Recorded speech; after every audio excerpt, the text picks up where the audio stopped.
Jana nilikuwa nampigia Captain Shomari Kapombe. Tukazungumza kwa muda mrefu sana.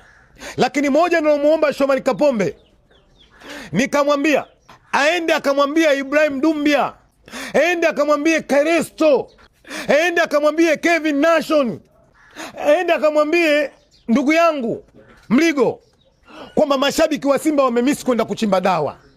Hapa Shomari akastuka akanambia bro unasema? Nikamwambia tumemisi kwenda kuchimba dawa. Akanambia kama mmemisi kuchimba dawa sisi tufanyeje? Nikamwambia hakikisheni mnapambana mnakwenda kuchukua kombe la Sekafa. Njia zetu tutakazopita ndio zile zile na tukifika tutasimama pale pale na tutakwenda kuchimba dawa, kwa sababu wale wazee hela waliopewa kwenda kusomba dua wamekwenda kununua nyama na watoto wao. Hakuna mwana Simba aliyezulika. Na mzee Kipepeo alionekana pala kwenda kuomba dua. Kumbe magumashi tu. Hamna kilichotokea. Dua si kitu chepesi. Dua kitu kizito. Unaposema Allahumma hidina fi man hadaita, haya maneno lazima kwenye kafu weke kafu, kwenye lamu weke lamu. Sasa mzee Kipepeo babu yangu anaweza kuomba dua hizo? Mzee Msumi anaweza kuomba dua hizo?